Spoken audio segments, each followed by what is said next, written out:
from time to time to see where he was going, because we didn't want the centipede and the rats sleep orders at the same time. In other words, we had things that we did to divert our attention from any kind of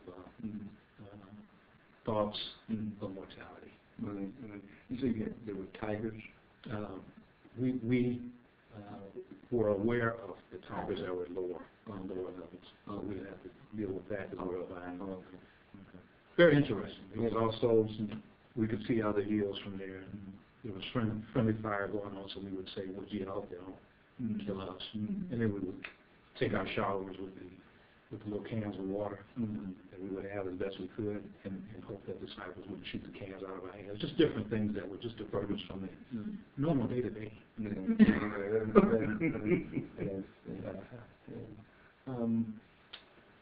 During this period of time, as far as friendships and camaraderie, how were they developed? Did you develop any that you have today, or what it kind of influenced you love country? There was interesting. In fact, on the rock pile was another place as well as GLM. But on the rock pile, I learned how to play chess. There was to the best of my recollection. Again, it was only 40 years ago, right? Over 40 years ago. But there was an officer that came to spend some time with us, and he had on his insignia, and we told him he'd have to take that off because that was a surefire sign of getting himself and us getting. So he didn't quite understand that. So I tried to explain it to him as best I could, and he liked the explanation so much until he said, "Well, look, do you not play chess?" I said, "No." So that was one of the divergent things. He taught me how to play chess. Not so much that we sat down for hours, but now and then when we had a moment, he would show me how to do that. So that was somewhat of a bond there. I had a bond with the other guys, but coming home, found that bond didn't last until a few months ago. I was on the internet, and now there's a website of most of the guys that I was over there with that are still alive. So here recently, I've been in touch with quite a few of them, emailing. They're retirees now, and they're doing other things. But it's interesting that the full circle has occurred. Okay.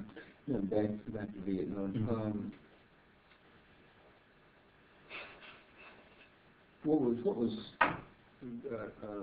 the chronology of the rock pile? Now, what specifically was the rock pile again?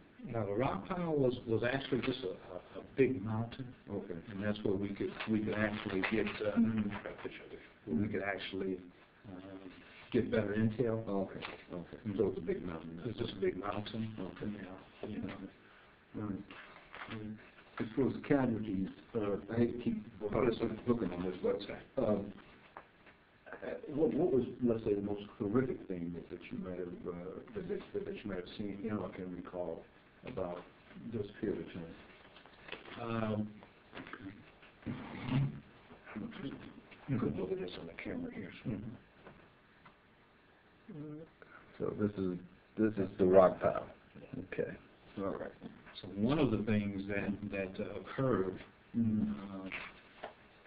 while I was near the gym square, one of the guys that was back at the base wanted to come out with us where we were. A lot of shelling, a lot of stuff going on. The equivalent of what was going on then was booby traps and mines. It was equivalent to the IEDs in Iraq. So this young Marine wanted to come, to bring us supplies and that kind of thing. To kind of say he'd been someplace.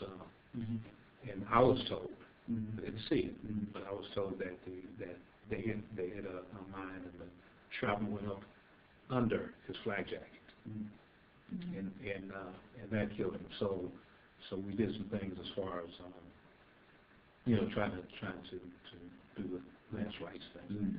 But I didn't see it occur. The worst I saw occur was just people being blown up in the air and all this kind of stuff. Artillery boards would come in. I didn't see anybody blown apart. I didn't see anybody racked with any kind of bullets and all that kind of stuff. Saw a lot of dead folk, but didn't see when and how it occurred. And this was, let me just quickly, if I may, the Coast Guard cutter that I was on, I had, my responsibility was the machine gun thing, as well as the intel. But they would stop Saipans and make sure that what was going on should be going on. But the main thing about the Coast Guard at that time, that I was attached to, was that this was in December, and the USO was coming through with Bob Hogan, Mansfield or somebody, and I missed it because I was with the Coast Guard. Okay, now on the rock pile again, you were on the top of here. You was gathering intel. Yes. Okay, but you're the signal staff. Okay. So in essence, you were looking for high peaks and whatever. Okay. As best we could. Right.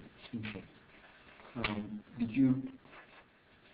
you ever fear for your life at any point in time? You really have I know you meant your faith in those things, but did you ever have a case where you literally said, well, it was a real close call?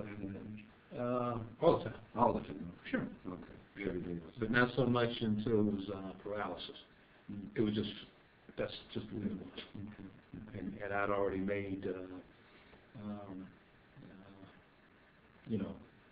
in my mind anyway, my prayer had already been answered.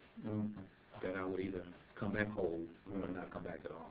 There was no in between. Just dwelling it just a little bit. Yeah, you were actually, did you have other individuals around you with a similar outlook that, either it's all or nothing, so to speak, or do they want to, I realize combat is rough, but did you sense this among your comrades or, other team members, that this was a mindset you had to have to survive in this process? Yes, I did.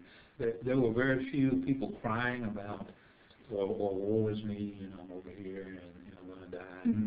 Wish I was at home. You didn't hear about it. At least I didn't. Didn't hear anything about Dear John letters, and I got letters maybe once every 30 days. When I was on the rock, I got nothing. So the world was sad. But I didn't hear crying and whining.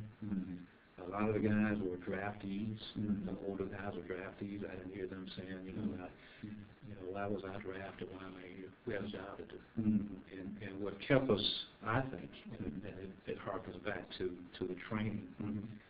Marines are tough and all that, but the motto, so to speak, simplifying, always there. It bonds you a little bit closer than the average military guy. In fact, I would always tell my kids that the Marines were the only branch that named the individuals after the branch. Soldiers aren't called Army, they're soldiers. The Marines are called Marines. Navies are called sailors, that kind of thing. So even taking that and the training that we went through brought us closer together. Ergo, the Vietnam experience made us closer.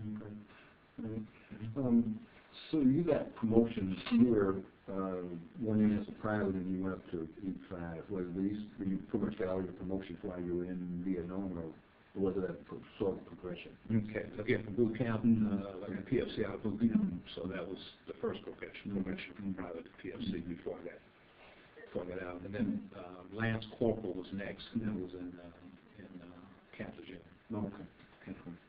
Made corporal in Hawaii, and then sergeant in Vietnam.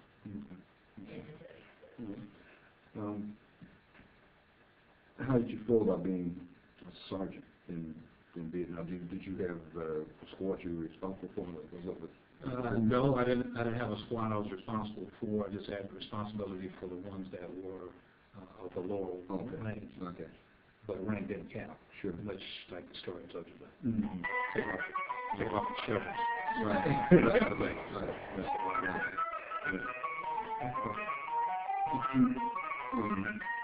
you ever have any, let's say, R&R, or I know you didn't say what you did when, but did you ever have any R&R? Yes, I did. And I'm going to throw this phone out the window in a minute. But the R&R was